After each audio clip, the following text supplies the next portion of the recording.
My name is Evelyn Morse, and I'm a 90-year-old mother, grandmother, and great-grandmother. And I even have great-great-grandchildren. Well, I moved here in 1971. We were promised by the Housing Authority that we would be able to buy these places under the Turnkey 3 program. We moved here after being actually screened for to see what type of people we were, because they said they wanted to get the cream of the crop, which they called us the cream of the crop.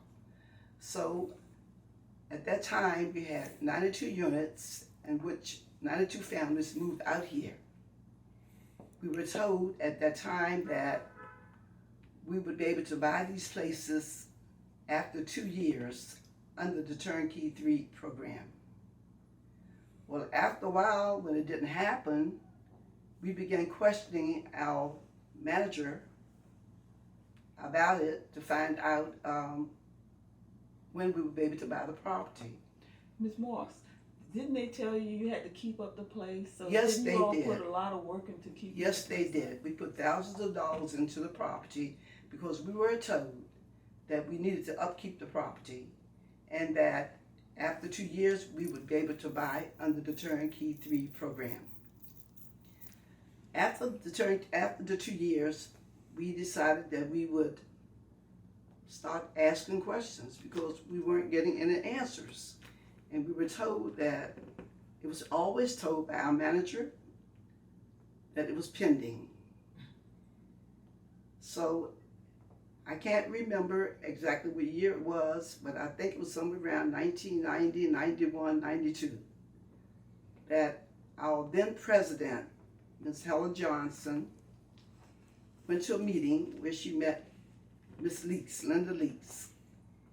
And she asked Linda if she would help us to obtain our property. So Linda told her she would. She came out and she met with us. And we had a meeting. We had many meetings. We had a meeting right here at my home and at another home of our chairperson who was on the committee. What's her name? You remember? Okay, well, anyway, we had many meetings. I have her name, I'm sorry. Let me That's look. okay. If you all don't mind, let me look, because I do have some things here that I brought with me. Okay, so, okay.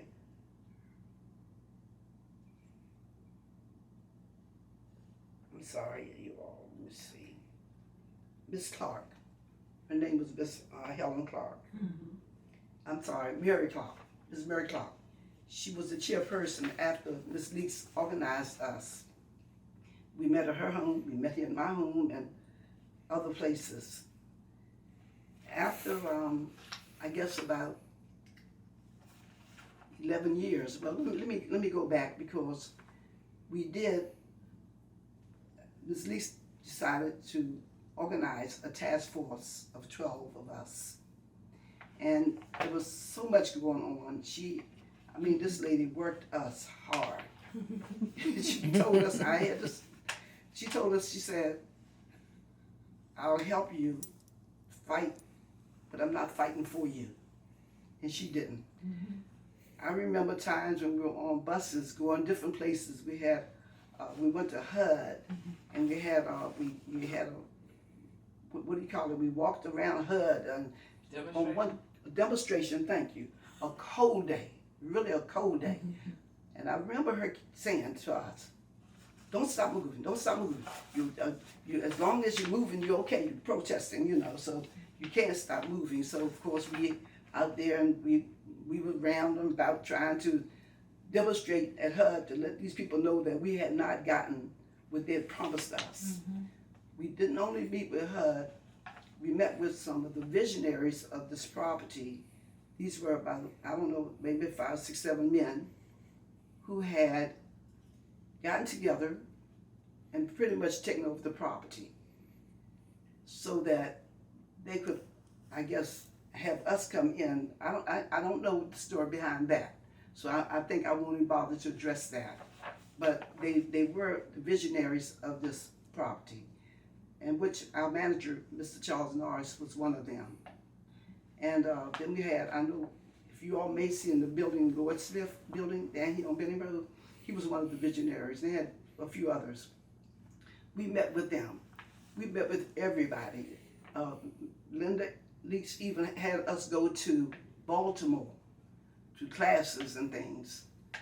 My goodness, we went so many places, and she even had, I remember that I went on, me and I think, you remember her, Minnie Anderson?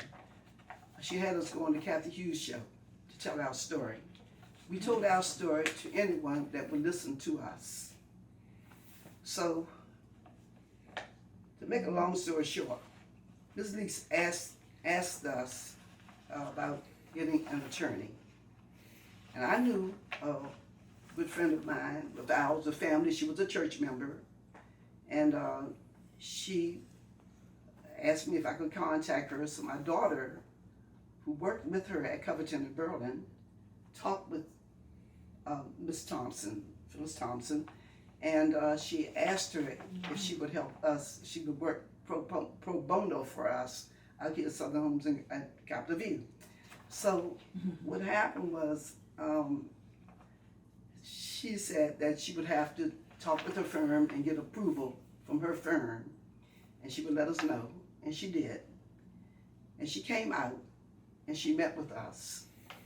And of course, as I said, it was a task force of 12 of us that actually did the work. And we, and she signed a contract with our Miss Helen Johnson, who at that time was the president of the resident council. And she came, and she ended up coming out, and she worked with us. I say 11 years. I think we struggled trying to get these places. We went many places, we did many things. But I always say this, I'm gonna say it again. If it hadn't been for Ms. Linda Leaks, there would not have been a Southern Homes and Gardens. Why is that? Tell us why. Yes. That was what Linda helped you all do. Yes, she helped us, and she never wavered. She did bring in Martha Davis. I think I need to talk about them. And at first, I think it was a Sarah Dale Childs too that was out here for legal counsel for the elderly. She came out, and she worked with us a while. She didn't stay, but she did work with us a while. And then we had contracting Andy Bonichalos, I think his name was, wasn't it? I think so. Andy. Yeah. And it was quite a few people. Jonetta Rose Barris, she wrote articles about it all the time. Jonetta Rose Barris. Yes. For the Oh, city yes. paper. Thank you for that. She sure did. She sure did. And which there was another one, but it was he died. He was in Southeast. I can't think of his name, but it was another one too that wrote articles for us too. So we had it going on. I mean, we did everything. We did all that we were asked to do in order to get this property, and we were promised, and they didn't give it to us, but we eventually did get it. And thank God, we've been here now. I've been in this house for 52 years. Housing had asked me to move out because my children had grown up and had all left home. And I told them no, because I was promised that we'd be able to buy these places. I did not move. So we did get a waiver or something signed, and I have something here I wrote, kind of jumping around now, but I'm kind of excited because Linda, she said to me when we got done with everything, she said, "Now, Ms. Morse, go home and write a book." I didn't write a book, but I did write something up, and I don't know if I ever given it to you, Linda, or not, but this is yours. Thank you. Read that. You're a Yes. sweetheart. That is yours. Thank you. And a lot of the details are in there. And I thought about that because had I not done this, I wouldn't have remembered. At my age, half of the things I've told you all. Came from writing that piece. Yes, from writing that, it kind of kept my memory fresh of some of the things that actually did happen.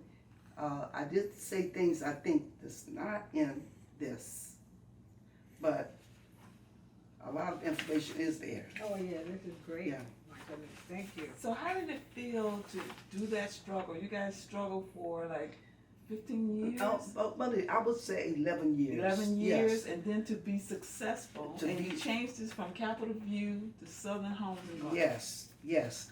Well, it was a great feeling when we found out that we were able to buy, to obtain the property. We were able to buy this property for $1. But we did have to have renovations and get it fixed up, So we did get money. We had to get money from the bankers and things. I remember that a couple of bankers came here to this house and they talked with us, and they wanted to, and Andy was with them that day, and they wanted to put a sliding door out there, and we told them no, because they was trying to find a way to renovate the places, over again, but we were very excited when we actually did get the places. And I remember that we had Linda had asked someone to work in the office, and she said that she wanted people to write an essay so that she can choose the best essay to put the person in the office. So actually, it's sad to say, only two of us wrote an essay.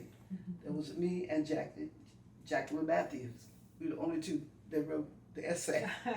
So of course we were chosen, and we worked in the office up there, bringing in people, and I remember you booked Kareem in, and he helped us out, and there was other people that helped us out. Even Miss Felton helped us out. She came up and she would help us, but it was a few people that just volunteered, but for the most part, Jack and I was in the office, and we did a lot. We had, at that time, we had the housing people to come into the office up here. They came in, and we would have donuts and coffee for them when they came in, and we would just continue to discuss at this time about the renovations, because we had to have them to talk, to be involved in that. So this was after HUD finally agreed to it, yes. So you guys set up an office that was y'all's space for organizing. Yes. What happened, we had the office so we could start bringing people in. And we had a criteria to bring the people in. And I had a checklist, but I don't have it now. But I know that it was income-based. It was also that you had to have good rental history, good credit history, and a few other things. And so we had home visits. We went out to their homes and looked at their homes and make sure that they would come here and take care of the property. But it was a lot that we had to do in the office, and I'm sure I'm leaving out a lot of stuff, but it was a lot. And we sat down with HUD, we sat down with, I don't know if you remember Larry Dwyer. He was one of the people from housing. We sat down with him, and my husband too. I have to say something about him, because once we got to the renovation part, he and Mr. Biddles would come into the homes to try to make sure that the contractors were doing things the way they should do it. And I remember them saying to them, you can't come in because it's a safety hazard. You need hard hats and shoes or something. And so Phyllis, our pro bono attorney, Phyllis Thompson, said, well, all y'all gotta do is go out and buy some hard hats and get some hard hats and some shoes and continue to do it.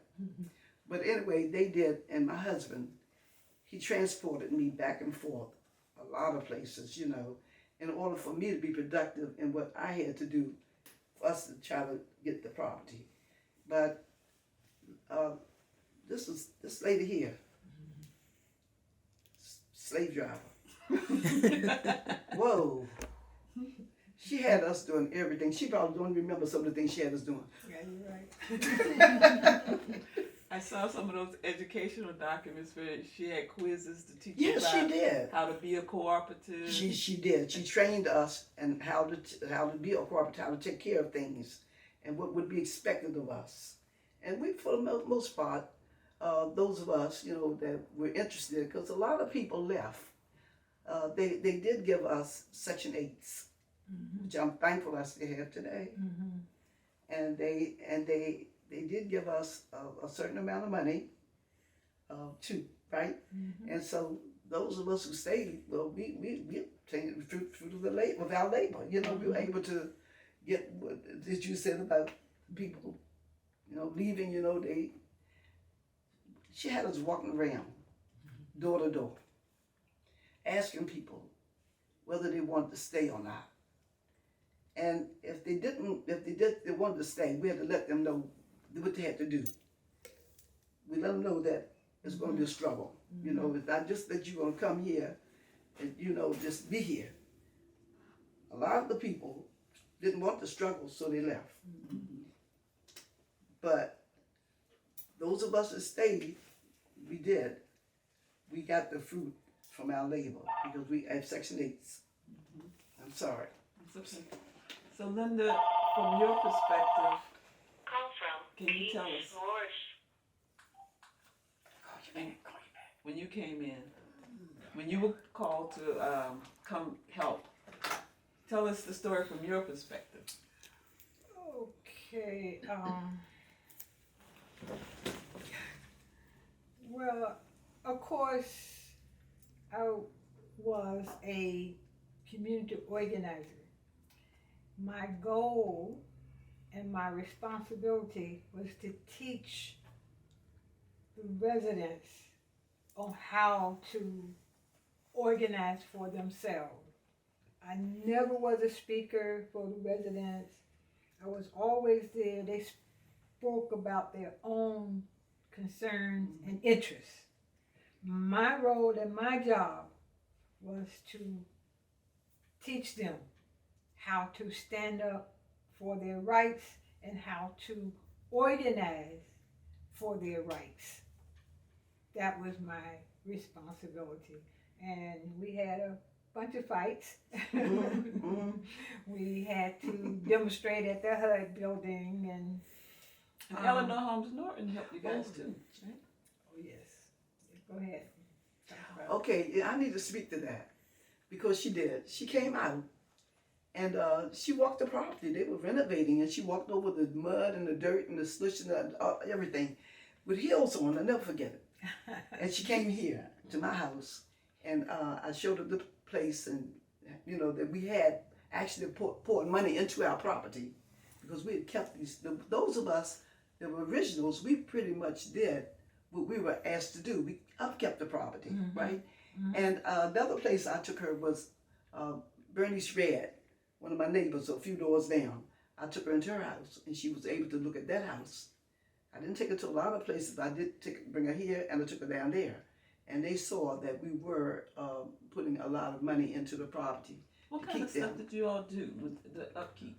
Well, we had to spend money paint. on it? We had to paint. We had to just the regular upkeep of a home.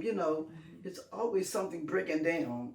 Anything that broke down, we fixed up. So even though these was public housing, you guys were fixing it up we had to yourself. fix it up because we were promised that we would be able to buy these places. That's why we were upkept. Well, I would be honest with you. I would have upkept it anyway because I believe in upkeeping of our house if you live there. Also, we just did what we were told to do. We were asked to do. We put money into the property, and then when it got to the point where it seems like everybody dropped the ball, nobody knew anything about when we'd be able to buy it. After being promised after 2 years that the key would be turned over to us, it didn't happen for how many years? 11 years, 12 years, 13 years, or something like that. So basically, you all had public opinion through articles, Eleanor Holmes Norton, Yes. and other people to force the federal government to do They what put it pressure. said They were did gonna put pressure. They did put pressure on them. As I said, I think Linda Leaks and one of the task force members also went on, I think, WPFW, Mm-hmm. and y'all talked about it Mhm. on that. Yeah, I remember, was it PFF? Yes. Yeah, they talked about it on that too. So we went a lot of places, and we did a lot of work. Mm-hmm. I mean, when you think about 11 years, that wasn't a little. Our pro bono attorney, Phyllis Thompson, she said that this wasn't really her scope of work, but she got into the books and she learned, and she did what she had to do to help us. And I would be forever grateful to her as well as to Linda, and everyone really, to help us, But I know that she played a very integral part, as well as Linda. Between the two of them, they really got us, into our homes that we now call Southern Homes and Gardens. So tell me about the time when Wish closed down and you guys helped Linda with money. She didn't have a job anymore. Well, I don't remember too much about that, because I know that usually if I'm asked to help with something, I always try to do it, but I can't remember too much about that. Yeah, right. Yeah. When we closed down, I remember y'all took up some donations. Yes, right. For me to help me. Right, and that may have been Miss Mary Clark or somebody that did that, and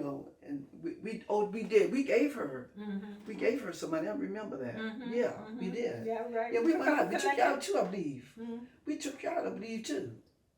We took her out at one point. We took her out and we gave her a card with some money. We sure did. Right. So, Yeah. Linda, you were continuing to work even though you were not. Oh, Being paid. absolutely. And why was knew that? I knew that because I had been working with the residents for a long time, Yeah. and I thought if I just left them like that, then they might lose their houses. Yeah, we wouldn't have. And so I could not.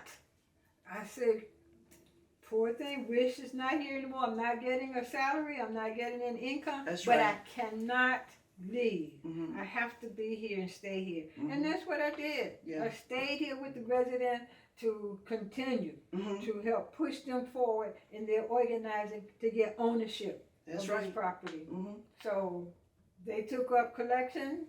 I Yeah. remember once they Right. took up collection, they helped me pay my bills. Uh-huh. But I could not go any place. I had to Right, stay right. here. And so finally, residents got Yeah, right. ownership. And I agree with her. If she had left us, I don't know. I don't think so. I yeah, don't think so. I think we would. Right. I don't think I'll be sitting here today talking to Yes. you all. that's what I was thinking. Yeah. Yeah, I knew I couldn't leave. Yeah. Right. It was important. Even though I didn't have any income, I knew I could not leave. They were right in the middle of getting ownership Yeah. of their property, Yeah. and I knew I couldn't leave. Right. That was important to see that through so that they could Absolutely, be I had to. owners. I had Yeah, to she- stay there and help organize and keep She- people moving forward. Yeah. Yeah. She Yeah. did. You did. You Yeah. most definitely did, because I mean, Right. I'm telling you, she was out here so much, you would have thought she lived out here. That's the truth. She was out here a lot, I mean, and Working 7 days a week. I'm telling you, she was out here. All the time. Yes. Sure was. Yeah. So now that Linda's being honored as an inductee into the Co-op Hall of Fame, do you feel like this is justified based on? I think it's well deserved. In fact, I go a bit further to say that not only the Co-op Hall of Fame, but is there anything else that she can get into? Because I think, and I can only speak for what we know out here in our property, that she did so much that is deserving of anything that she can get.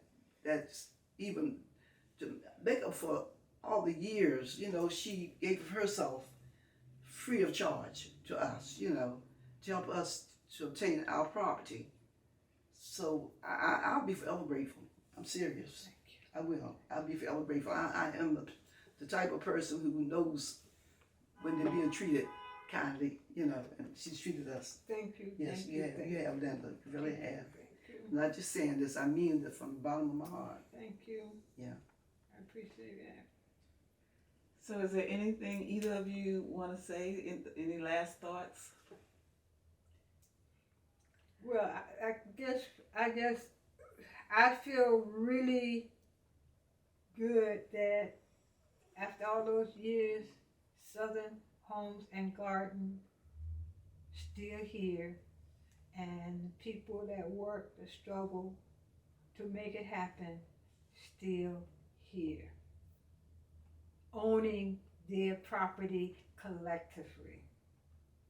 So I appreciate that so very much, because I remember times when I have seen efforts to get control of the area down here, like the Walmart and other companies that want this property, but the residents have stuck together as a cooperative and maintain ownership of the property. And I appreciate that.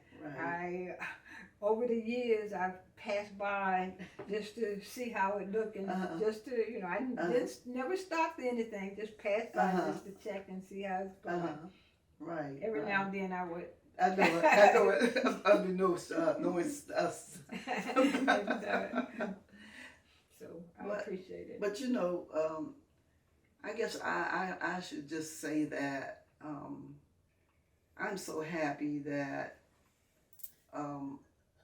we were able to obtain our property, because so many times, we as black race, and I don't want to sound racial or anything, because I'm not, but I just want to, like a racist, because I'm not a racist, but I just want to say that, we lose out, on things that we need to have access to. One of the things is decent housing. And I think that with the help of Linda, and I won't keep hopping on Linda, but it's true, and those others who helped us in our 11-year struggle, we can look back over the years and say, we made it. We made it. I had a home to raise my children in, and I'm so thankful to God for that. I have a home now that I can live in without fear, just to be here and to be able to enjoy, my house now. Many of the people who were here, even some of the task force people, many of them are gone now, they're deceased, Like I say, some of them are just not able to do the things that, but I just think about it, I pray if it ever happens again, and I don't know, it probably won't be a Linda Leaks around. I mean, might be another Linda Leaks, I don't know. Maybe we can produce one. But I do hope that we get the younger generation to step up, as she taught us to step up. I really do. Thank you. Yes, you are more than welcome. Thank you. Yeah. That's beautiful. Thank you very much.